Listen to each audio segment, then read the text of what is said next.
Um, well, appreciate you all staying with us. By the way, I've discovered I go to a conference, I don't know, 2 or 3 times a year, and they always have an economist there, and I've discovered that you can ask any question about Greece these days. Makes you seem brilliant, and, well, anyway, yeah. And it doesn't matter. Yeah, doesn't matter. So let's talk about a few things here as we wind down 2015. First of all, I want to remind you of the participation opportunities that exist. Research teams, committees, communities of practice. Again, I sound like I'm pitching Boy Scouts here. The more you put into it, the more you get out of it. But it's really true, and so we can do more and more and more, and we can improve the industry more and more and more. Your participation and your leadership. So do sign up, please. My thoughts on the conference. First time I think we've had keynotes that both talked about technology, and what I hope is that means that technology is coming at us at an accelerating pace. I think of innovation, and I think of innovation. I think we're actually an innovative industry because I think, for example, if you're not using a front-end planning process and you go implement a front-end planning process inside your organization, even though that process has been existing for years and years and years, you're being innovative because you've improved what you're doing. We think of technology perhaps as the iPhone 6, and how are we using it in our business? And so maybe I think that technology is catching up with our work processes, and it's going to explode us into 2020, and we'll see that productivity curve go back up. That's what I hope. So I thought that was great. The plenary and implementation sessions, I have to tell you, we built the isometrics, the pipe spools at the dry run, and I thought, how wonderful is this? What a great opportunity for you. Now, a question is going to be, how hard is it going to be for you to implement two-sided ISOs? We saw the evidence is there, right? Can you do it? Can you be innovative? Can you go implement something that can improve your construction projects that quickly? Good question. I don't know. Am I not working? It's not. Oh, because I sound like I'm working to myself. Okay. So I thought the two-sided ISO, moving from that all the way to the visual sensing and analytics, what a great spectrum we saw.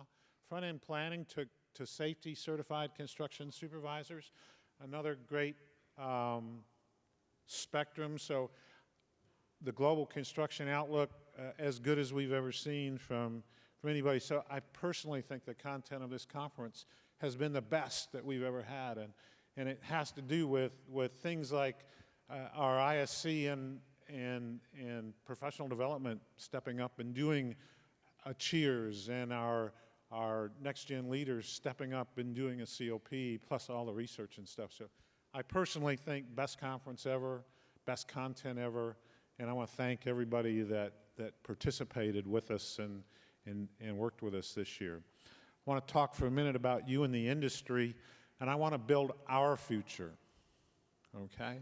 Our future in this industry is about people. We saw that, certainly Art Markham today talked about people and measuring their performance and how we work with them, but building our future is about our people. And we've seen the demographics.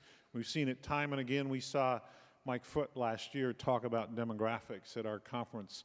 And demographics have changed, and we've got to build our future. I know you guys were going to say I was going to talk about the golf scramble, and we're going to change the rules again next year. I'm going to come back because I lost the golf tournament this year. Congratulations, by the way, to Stephanie Quinn and Tricia Thibodeau and Sue Steele and Stephen Mulva, who kicked our butt. But we're going to change the rules so I can win again next year, and then I'll leave. Just kidding. The Build Your Future campaign, the NCCER, the Scramble for Skills, the ACE Mentor program are two examples of programs that you can participate in and build our future. And it's important that you do that. And so I want to encourage you to participate in both of those programs or another program. But if you don't have one, go and participate in these. These are great programs that will help us build our future. I want to talk about our safety performance for a minute. But as of yesterday morning when we launched the conference and we showed the recordable rate and the DART rate and the fatality rate, the world started measuring their performance against you again. And so the 0.42, the 0.15, the 1.75 fatality rate has become the norm. You are the world standard. And quite frankly, our performance in 2014 was world class. So if you look at the recordable incident rate on a control chart, and I'm not a control chart expert, but if I had this thing and I was looking at it, I would have said the expected value for your recordable incident rate would have been 0.57. It would have been the mean, right? I think, and 0.42. So a little better than world class, right? If you'd have looked at it on the recordable, or excuse me, the days away, you'd have seen 0.15 versus 0.18, maybe for an expected value. So world class, no question. And our process, if you look at it as a process, is keeping us in control, okay? But it's not going to get us to zero. And I think I've seen the mean drop lower and lower and lower. And I think that means that maybe more people are using leading indicators. More people are using new hazard recognition strategies in some of the research we put out. So I think we're getting better. I think we're getting better and better and better. But the real, I think Craig said it really well last night. In my opinion, safety for leadership has to be personal, okay? And just a couple of things that I think has made it personal for me, and what'll make it personal for you is different. So I think I've told you all that or some of you anyway, that when I first got out of school, there was a fatality on a project that I was on, and it's still, I can close my eyes today and see the details of that fatality. Not a pleasant thought. I don't know that it wasn't certainly my fault or anybody else's fault, but it was still a fatality. And so, and those were the days when we didn't tie off and all that stuff. So just not something that you need to have a personal experience with. Makes it a little personal, right? And then I can remember I thought I was really a safety advocate and a safety leader. And I can remember back in 2009, John Dalton was the chairman, and he had been up in our office, and we'd been working on something, and we were blowing out to lunch, and in my usual speed and haste, I pulled my iPhone out, and I'm walking out, and I'm getting ready to go down the stairway, and I'm checking stock prices and emails and stuff like that. And John grabbed a hold of me and stopped me and said, "Wayne," he said, "stop right there." What do you mean, stop, John? Come on, let's go to lunch. We got to get to lunch and get back. And John said, "Wayne," he said, "Ravanna's going to kick my butt if I let you fall down those stairs." And I thought, oh gosh, I'm not being a very good example. I'm not being a very good leader. I'm not leading by example. I'm talking to everybody about not doing these things, but I'm not doing it myself. So made it a little more personal for me. And then these two little guys made it real personal for me. So that's Henry on the right and Caroline on the left. I've introduced you to them, but now I've got my grandkids that make it real personal for me. So I think you got to make it personal, and it's got to be personal for you every day, every hour, every minute. And when you make it personal and you can relay that personal feeling on safety to your coworkers, then you will become the leader, and that's what we need. Last thing here, Jim talked about transition leadership.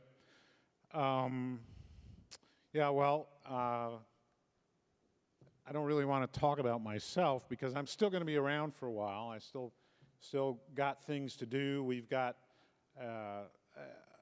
Jim described a lot of things going on, and we just signed an MOU with the Korea KICT, and we got to get that going, and we got a bunch of stuff going on. We've got our knowledge base project going on, and I'm going to be around until all of that gets here, and we can make sure that that's going to move forward. But there is another person, and that is Jewel, and she came in this year and said, "I've got another grandchild coming, and I want to stay home and be a grandparent." So she, as this next year comes along, has decided she's going to retire. And I just wanted, she's done every conference, every CII conference that we've had, 30 of them. This is her 30th conference. And Jewel, you said you were going to be in here, so I don't know where you are, but please come up and let us thank you.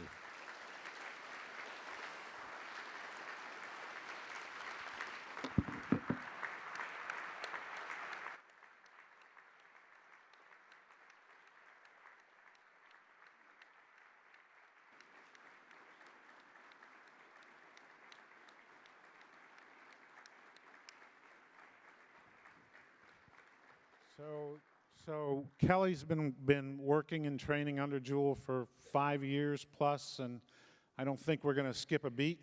But while we don't skip a beat, we still love you, and we're going to miss you, Jewel. So we're going to have you come back somehow, some way. Come on, Kelly. So if you don't know Kelly, this is Kelly.